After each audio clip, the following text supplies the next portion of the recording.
Buen día tenga todos ustedes. Si les gusta este canal, denle like aquí abajo a la campanita, píquenle, puchen. Pues tiene que gustarle, chingado. Infórmense, que no le digan, que no les cuenten que la luna es de queso. Los narcopanistas le dan gato por liebre. Sí, ya sé cuándo se van a ir. Unos en muy pocos, muy pocos. Presidente. Bueno, tuvimos una reunión como de Ahora. 100, ¿no? 100 fueron los que se reunieron. Y creo que se van como 8. Presidente. 8. Sí, de varios rangos. Sí, y en distintas fechas. Señor presidente, con su anuencia. ¿Cómo les consiento, Señor presidente, parafraseando a Nervo, el sol tocó su faz cuando propuso los nombramientos de 4 ministros de la Corte al Senado de la República en su sexenio. Por un lado, con los consejeros del INE habló de un plan C en su reunión con ellos que va a proponer usted precisamente en el 2024. Y qué gusto verlo después de 15 años de que usted acudió al estudio donde su servidor reportero lo recibió y nos impusieron 10 minutos para que se fuera usted o se fuera su servidor, entre otras cosas. A mí me da mucho gusto verte. ¿Les cuento lo de él? Sí, siéntate, nada más. Él es un periodista auténtico, inquieto. Entonces, cuando no nos daban oportunidades, él tenía un programa de una cadena de medios, que ya quedamos, que son pocos los medios informativos o de comunicación. Bueno, entonces me insistía porque nos parecemos, perseverante, de que quería que yo fuera. Y yo sabía que no iba a ser un asunto fácil, pero por él, que es una gente buena, acepté, vamos. Y entonces, su programa abierto en la radio y anuncia de que fue hace 15 años. Sí, señor presidente. Más o menos. Y le va a entregar su expediente del CISEN en vivo, se lo va a traer próximamente. Bueno, y empieza a decir, aquí va a estar Andrés Manuel López Obrador. No era yo jefe de gobierno, fue después, ¿sí? Cuando estaba la guerra sucia, linchamiento político que padecí en ese entonces. Después de el 2006, creo. Sí, señor presidente. Y aquí va a estar Andrés Manuel López Obrador, los que quieran preguntar, el teléfono abierto, todo lo que le quieran decir, todo lo que le quieran preguntar y todo. Y comenzamos y porque no pidió permiso, pues se fue sin línea. Y y me empieza a preguntar y le empiezo a contestar. Y entonces entra una llamada, ¿no? Pero la radio. Y entonces le pasan un papel o algo así, ¿no? Diciéndole que se fuese a, ¿cómo le llaman? A comerciales, ¿sí? Anticipados. Estábamos hablando. Bueno, pues ahora regresamos, ¿no? Ya vamos a regresar con la entrevista. Vamos a comerciales, ¿no? Dijo él. Y entonces, pues yo lo vi, ¿no? Preocupado. me dice, ¿sabe qué? Es que me hablaron que yo corte la entrevista. ¿Y qué hago? No. Olvídate. No. Vamos a cortarla, porque si no, te van a correr. Y no tiene caso si tú estás actuando de buena fe. Y ya no regresamos, ¿te acuerdas? La gente se quedó esperando, pero no te corrieron, ¿no? ¿Tardaste otro tiempo? El juicio de la historia lo dirá. Bueno, pero así era. Entonces, mi reconocimiento a ti. Una vez también en Guanajuato, que hay estados en donde el control, bueno, sigue siendo total en los medios. Los controles de los gobiernos estatales, porque reparten mucho maíz con gorgojo y un periodista, también un conductor de radio, no sé si de Irapuato, de Celaya, de algún lugar, de León, y que quiere una entrevista conmigo. Dice, le voy a demostrar de que no es cierto que exista un cerco informativo. Yo le voy a entrevistar. Bueno, pues entrevístame, vamos. Ya fuimos. Y como pues no me veía con buenos ojos, preguntas pues muy directas y fuertes, hasta majaderas. Y yo le contestaba y le contestaba. En aquellos tiempos, cualquier espacio para nosotros era como la lluvia en épocas de sequía, ya era aceptado. Cualquier espacio. Ya les platicaba yo de los espacios que nos daba el licenciado Zabludovsky, que en paz descanse, cómo era, cómo nos abría los espacios. Bueno, el caso es que me hace la entrevista y a la semana se comunica en ese entonces con César Yáñez para decirle de que lo habían corrido por hacerme la entrevista. Entonces le mandamos a ofrecer disculpas. Y hablaba yo del licenciado Zabludovsky, porque él, a pesar de que los dueños de la radio donde estaba no veían bien que me entrevistara, me abría los espacios, pero no me hacía entrevista. Era muy raro, porque no me preguntaba nada.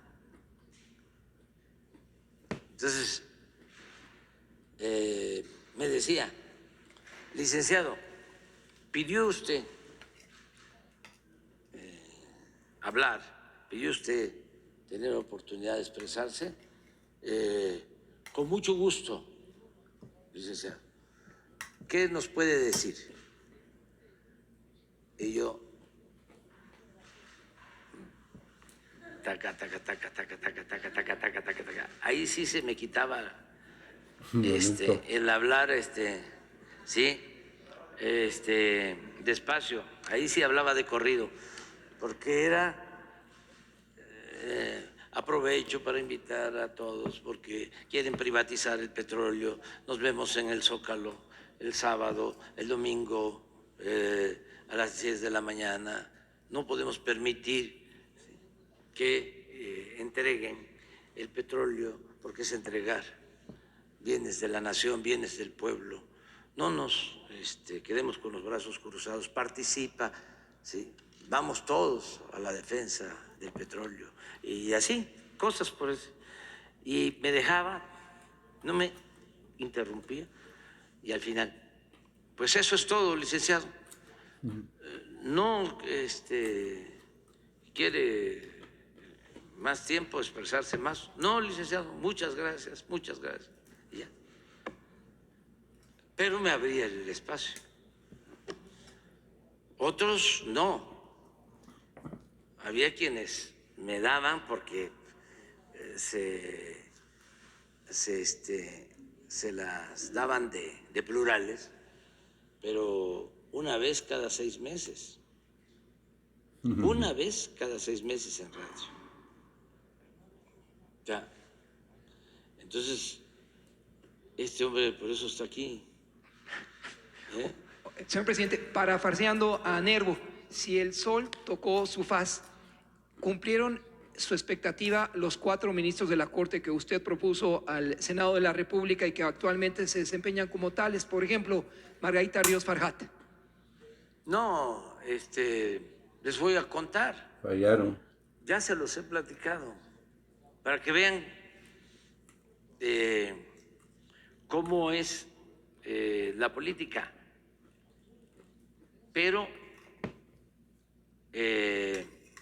no hay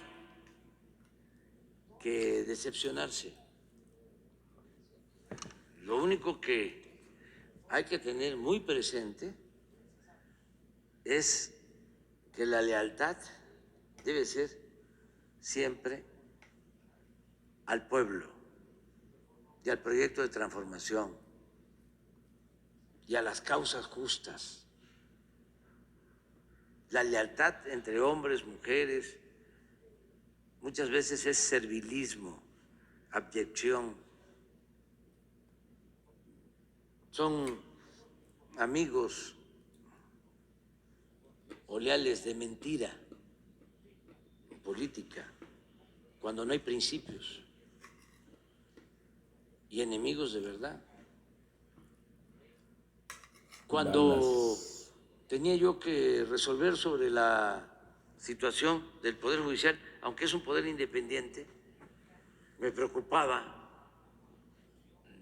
desde antes, porque, para no extendernos tanto, ya lo he dicho, ese poder fue la moneda de cambio, o una de tantas monedas de cambio que le entregó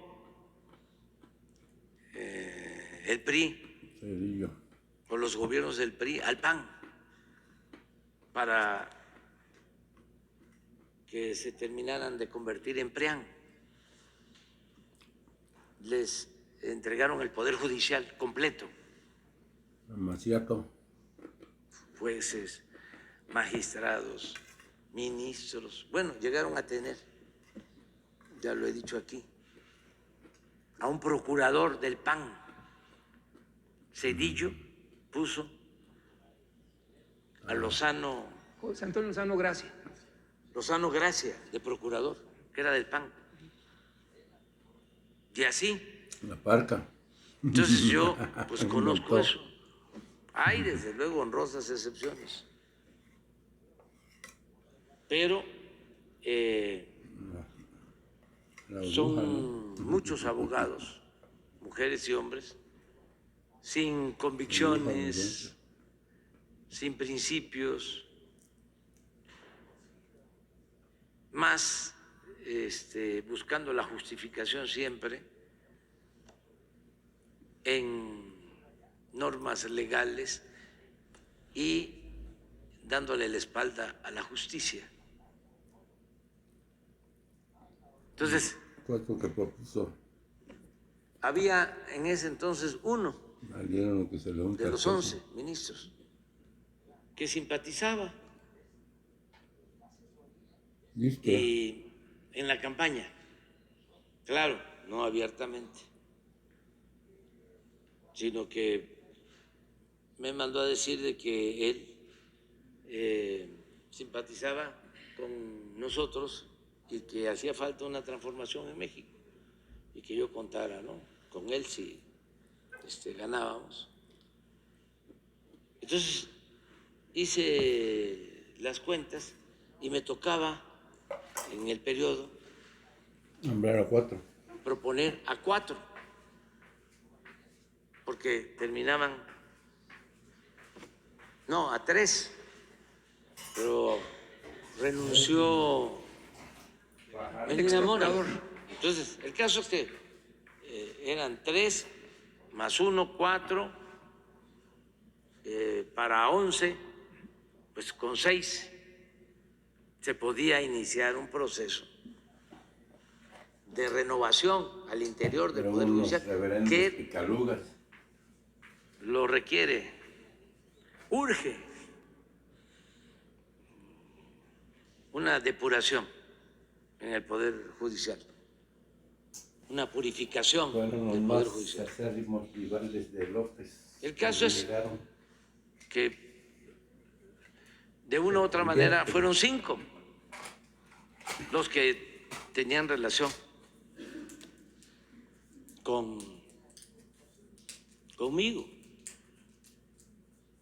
Y también propusimos, creo que 3 para la consejería,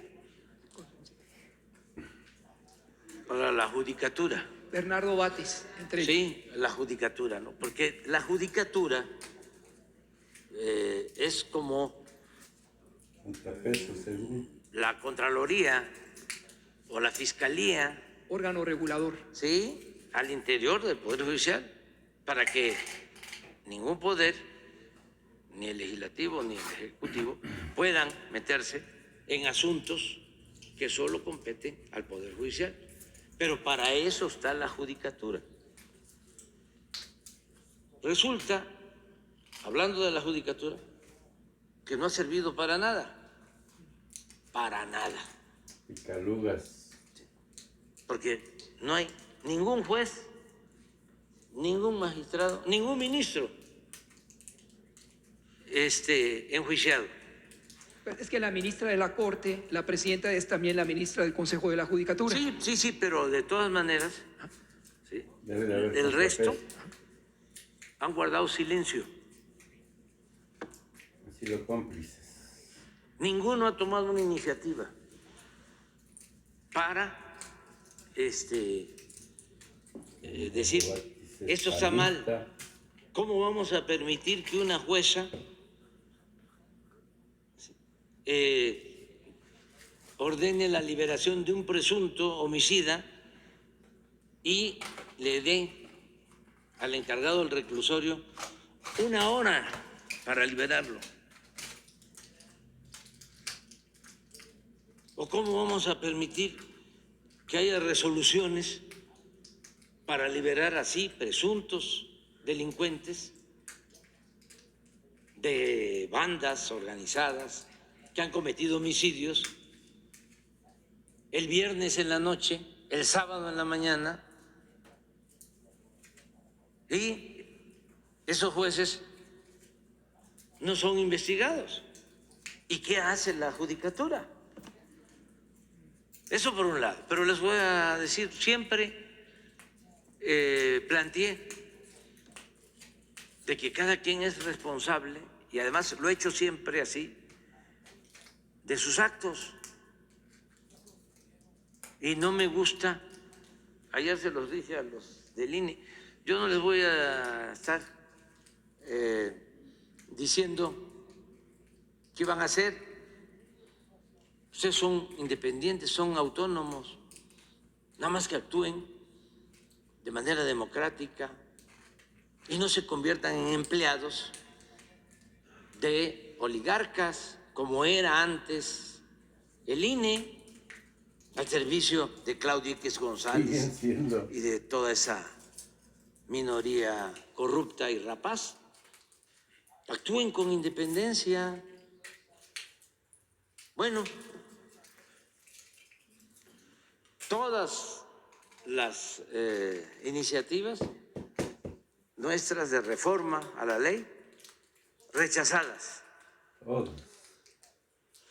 En el Congreso, todas las reformas constitucionales se forma un bloque conservador y rechazan todo. Por eso planteé que hacia adelante es importante pensar en votar por el candidato a la presidencia, pero también votar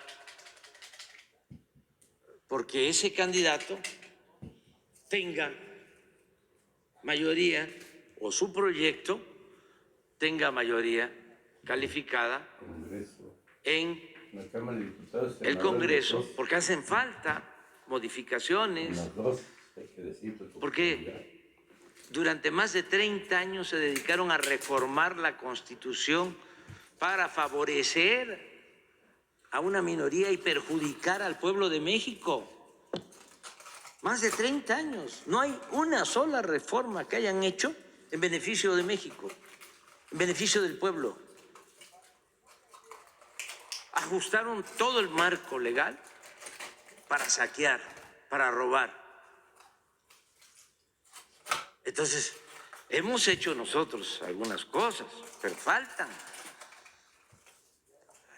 Hacia adelante, los ciudadanos tienen que pensar en eso, tienen que pensar en que hacen falta algunas reformas, entre otras, el que sea el pueblo el que elija a jueces, a magistrados y a ministros, como era en la época de la República restaurada, con Juárez y con Lerdo, como lo establecía la Constitución de 1857, la Constitución de la Reforma.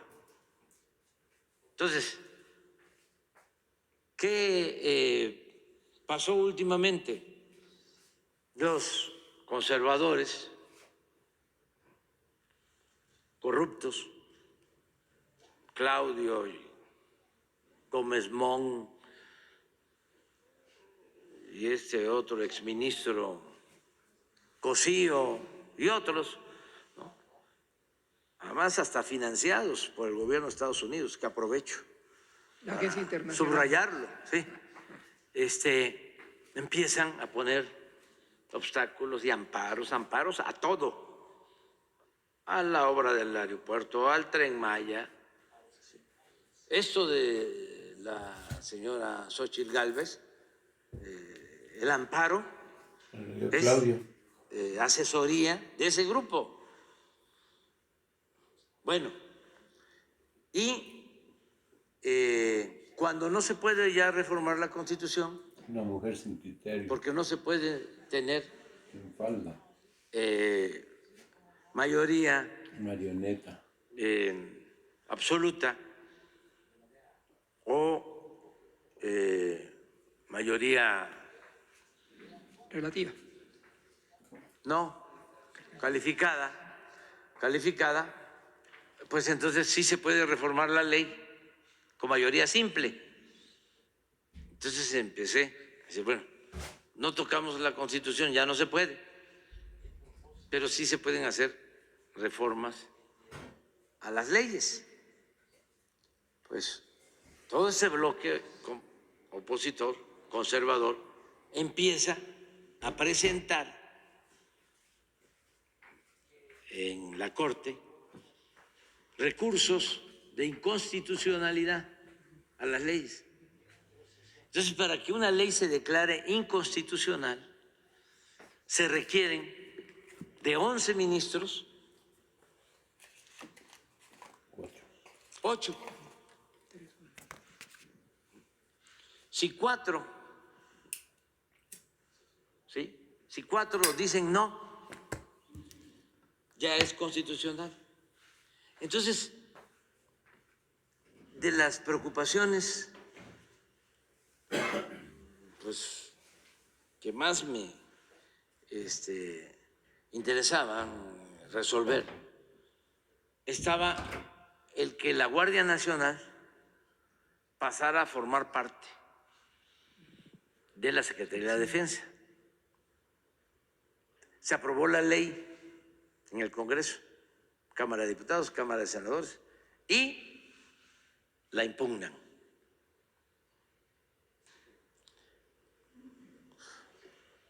¿Cuál es la excusa?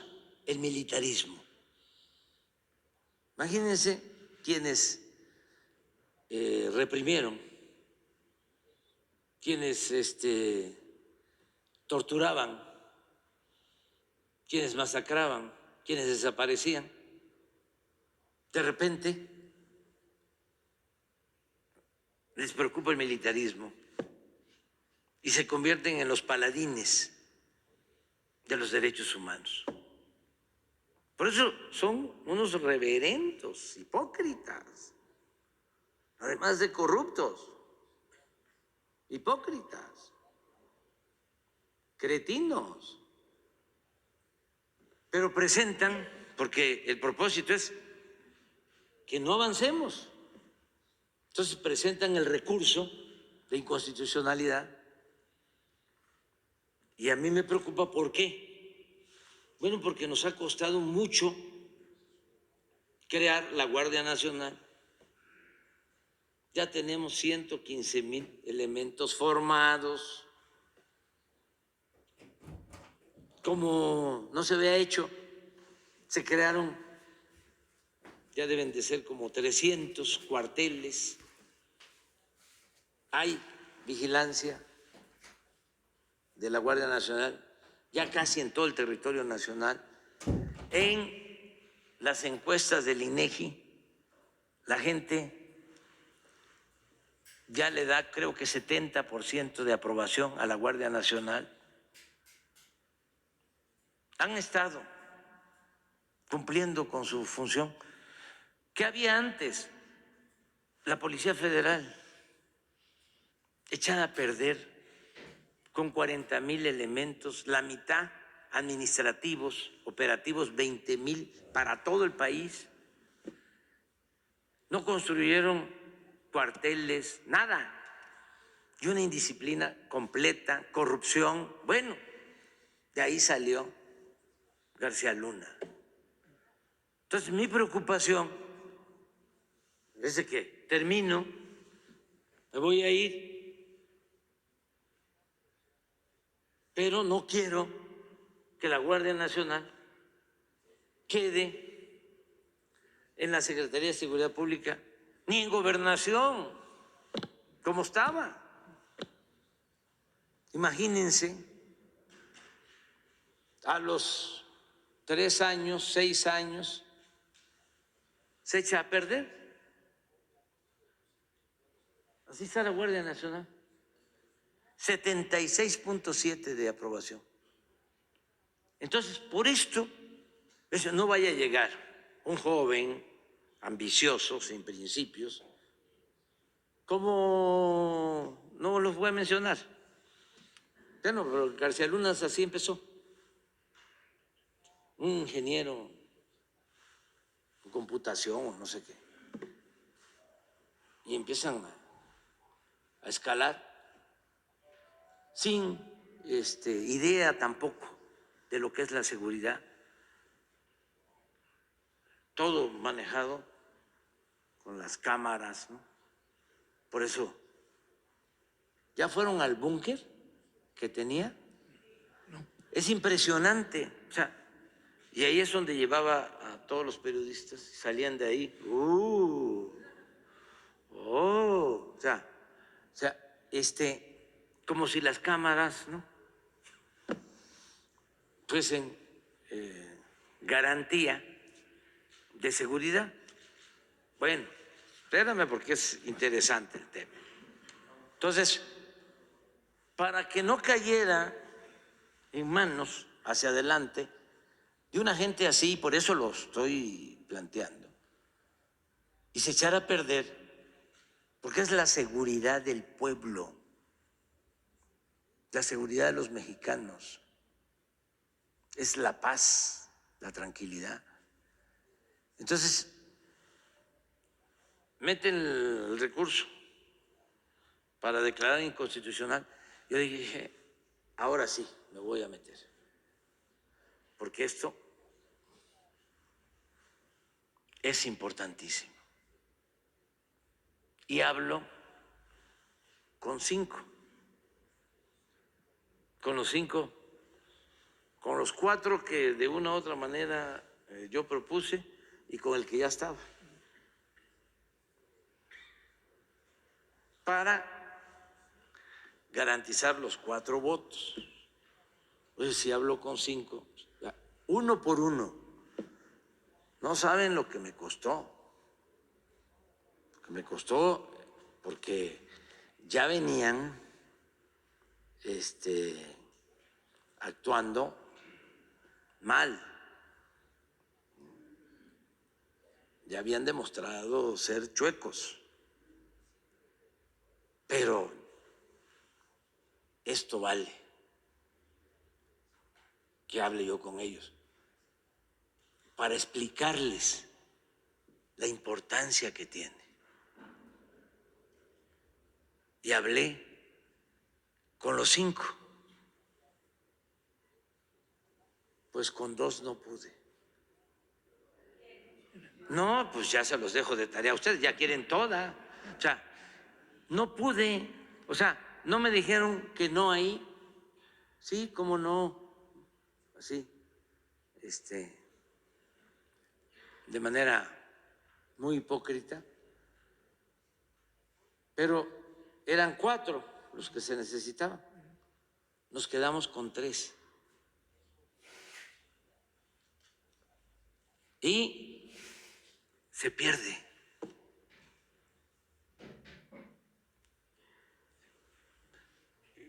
El propósito de que la Guardia dependiera de la Secretaría de la Defensa.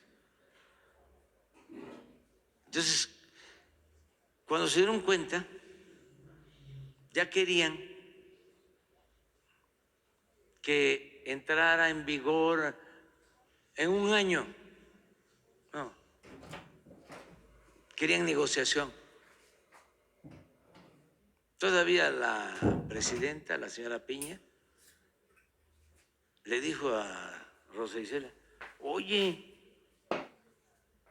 ¿cómo vas a estar tú en contra si a ti te va a tocar manejar la Guardia Nacional? Si tú sales ganando. Fíjense. Rosa Isela le contestó: no, si es que no es un asunto mío, es un asunto que tiene que ver con el buen funcionamiento de la seguridad. Pero la señora tentándola,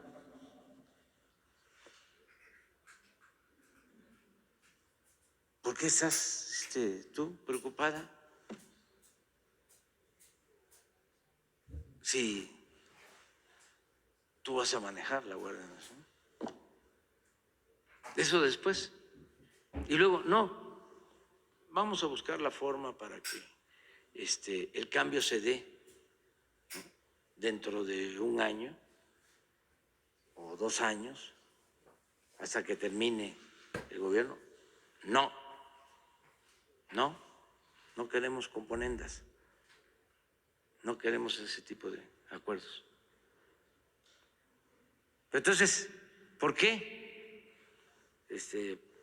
Pregunto esto, porque lo más importante son los principios, son los ideales, la lealtad al pueblo. Eso es lo más importante.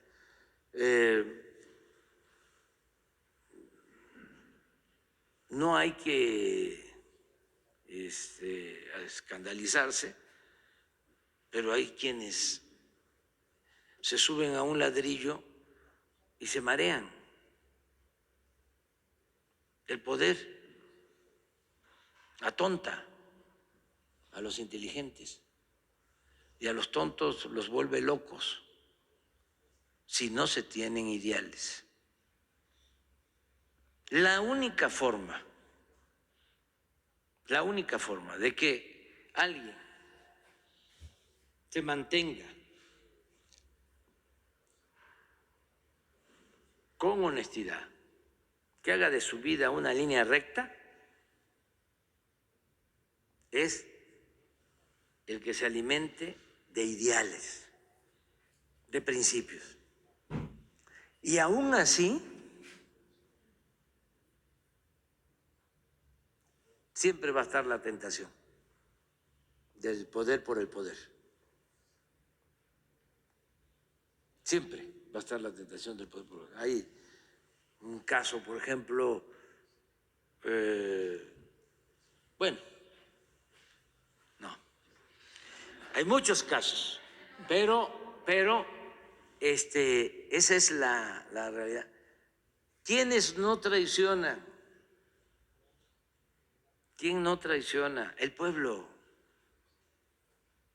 El pueblo no traiciona. ¿Ustedes creen que nosotros íbamos a poder llevar a cabo una transformación con el apoyo de los potentados, con el apoyo de los dueños de los medios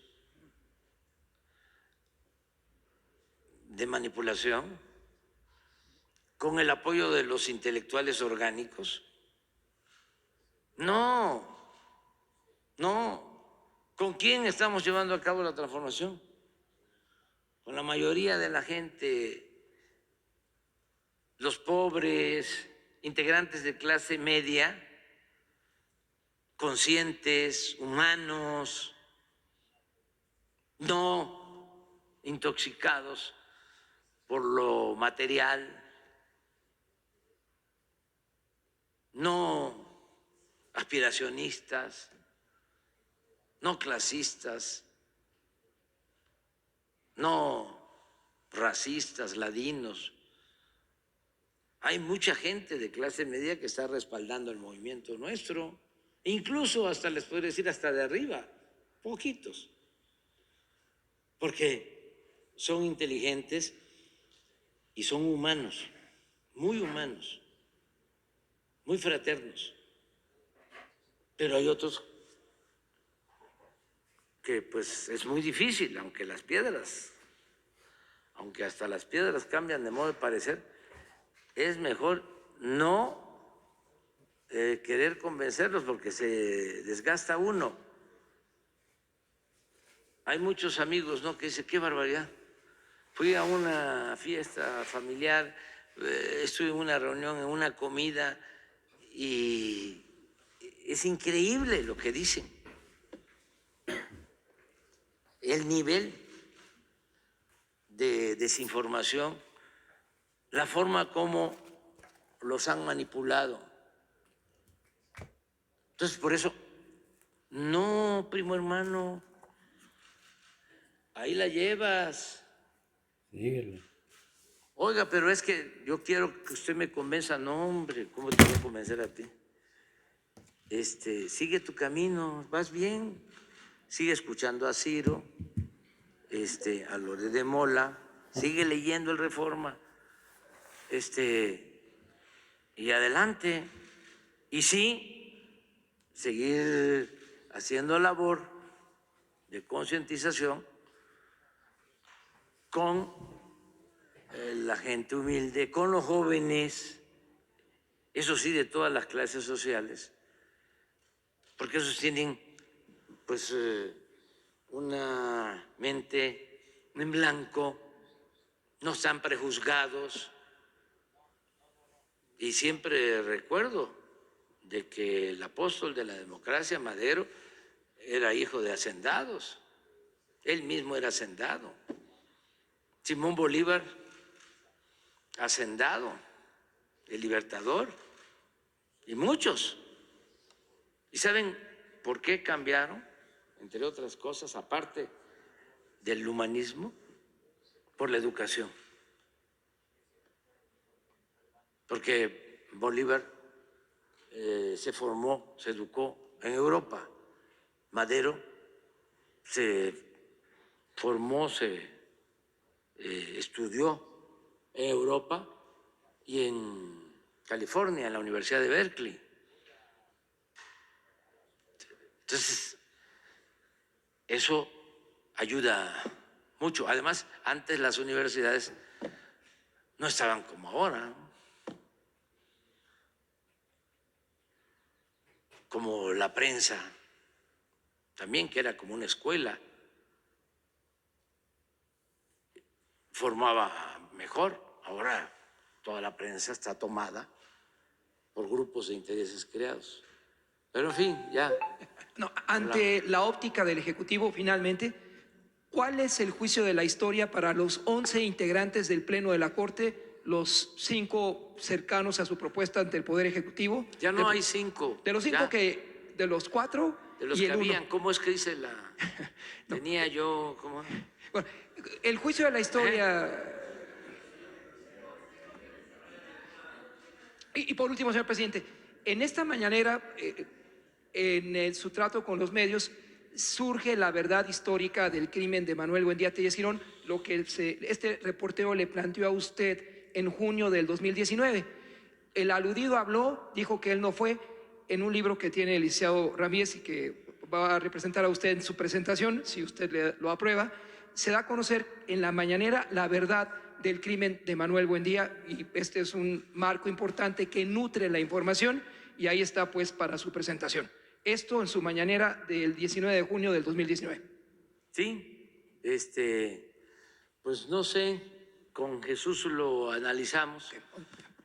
Muy lamentable ese crimen de Buendía,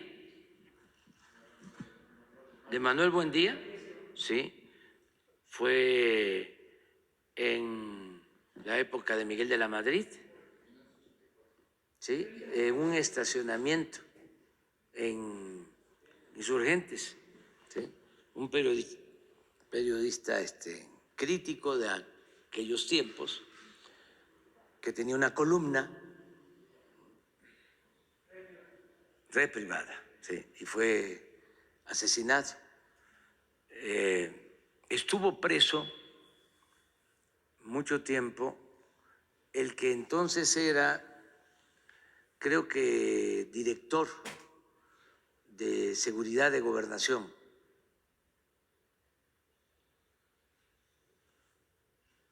ayúdenme. Les voy a contar también una anécdota sobre eso. Que lo acusaron a él como autor intelectual. Zorrilla Pérez. Él cumplió, yo era jefe de gobierno, y él cumplió su sentencia. O estaba por cumplir su sentencia y, de acuerdo a la ley, si el comportamiento en prisión era bueno, se podían quitar años para darle la libertad anticipada. Entonces me lo solicitó, me lo mandó a solicitar con un abogado. Entonces, estamos hablando del que estaba acusado de haber participado en el homicidio. No sé si todavía vive el señor. Sí, sí. Entonces, en aquel tiempo, yo consulté con Miguel Ángel Granados Chapa, que conocía perfectamente el caso y que era amigo de Buendía.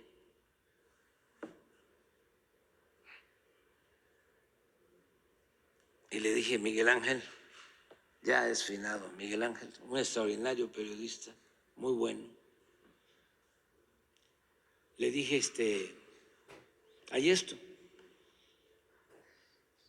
Si se le concede, ¿no?, su buen comportamiento, porque no tenía además mal comportamiento en prisión, puede salir.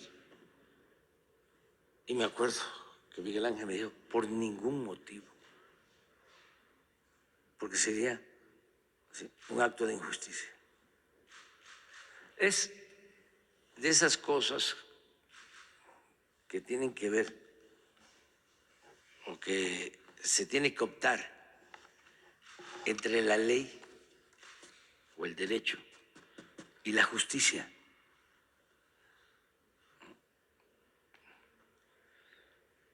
Entonces,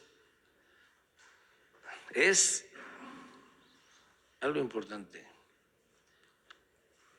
A mí un maestro me enseñó de que era el derecho primero, luego la justicia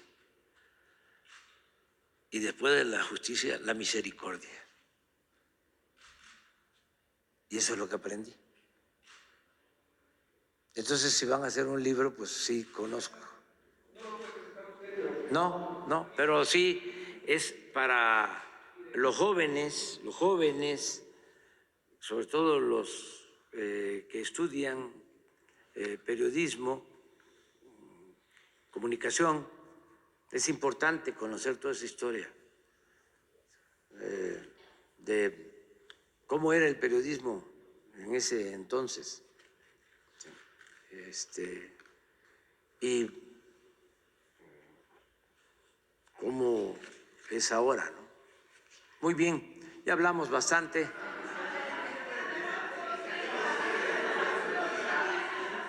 Tenía tiempo. Hoy voy a desayunar. ¿Saben qué? Voy a desayunar un chinín. Ahí se los dejo de tarea. Es la mantequilla de los pobres. Es un chinín. No uno, dos. Con unas gruesas. Y ahí también se los dejo de tarea. Bueno, y nos vemos mañana.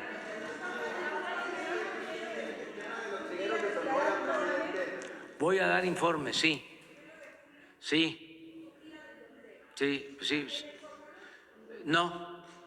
No, porque viene lo del 15, que es el 1 de septiembre, que tengo que informar, y estaba yo hasta pensando pasar el informe del día 1. Lo que sucede es de que cada 3 meses informo y no quiero dejar de hacerlo. Entonces, es muy probable que sea el 1 de julio, luego el 1 de septiembre, que es el informe formal, y luego el grito, el 15. Sí, con ustedes y con pocos invitados. Sí, voy a la supervisión del Tren Maya.